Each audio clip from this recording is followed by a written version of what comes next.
Your pet has been your baby for so long that when you actually bring home a human baby, your fur baby may not be too happy about it. Our vet expert Chris Lapsley is here now with some advice on introducing the new addition to your four-legged friend. Hi, Chris. Hey. And you know this from personal experience, Yeah, right? We're going through it right now. Congratulations on your little one. Thank you. This is Harper. Harper, hi. Hi, sweetie, hi. So we might have some screaming and some barking here at some point, but let's see how far we can get. All right, you got your hands full.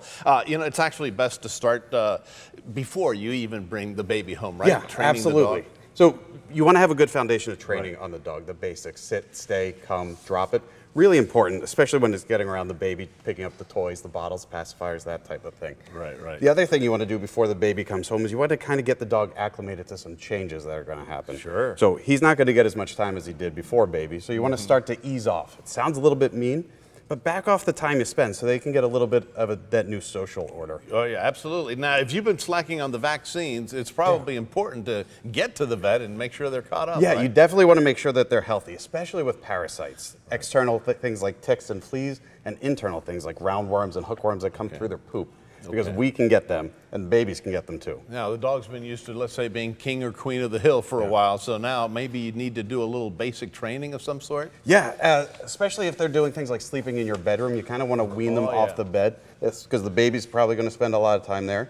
And right. Just so slow and steady with these guys. And one of the things that sounds a little counterintuitive is you don't want to praise the dog extra while the baby's not around. That's one of those things that they think, all right, baby's not here, so now I'm in charge. So they want to kind of kick the little guy out. Yeah, wean the pet off the praise for a little bit. Okay, so what if your pet is afraid of, say, loud noises, and now you're bringing home a crying baby? Yeah.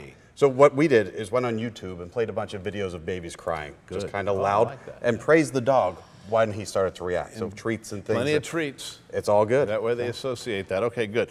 What about, okay, so after the baby is born now, you know, you need to kind of get the dog or the cat or whatever used to that baby smell maybe. Yeah. So if you have the opportunity after the baby's born, bring home a blanket, a onesie, something that they wore in the hospital before they come home, and introduce that smell.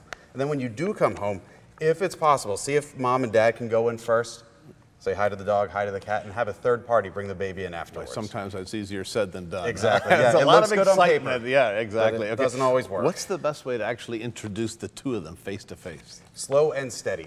Yeah. Controlled on a leash. If your dog is one of those that may be a little bit nippy, a little chihuahua or something like that, that likes to explore with the mouth, maybe consider a muzzle, but slow, in control with a leash, and two people involved at least. If the pet is misbehaving, what do you do there? Well, you don't want to. Yeah, you want to separate slow and steady. Take the microphone. And then when your pet is kind of away from the situation, you want to praise them, play with them, kind of say that, hey, this can be a good thing. All right. A lot of people, you know, you trust your pet, you get in there face to face, and nuzzle up and everything. The dog's never, had any issues with you. Do you leave the baby alone? Never. Never? Never, ever. I trust this dog with my life. I've never trusted anything more than him, but I never leave these two alone.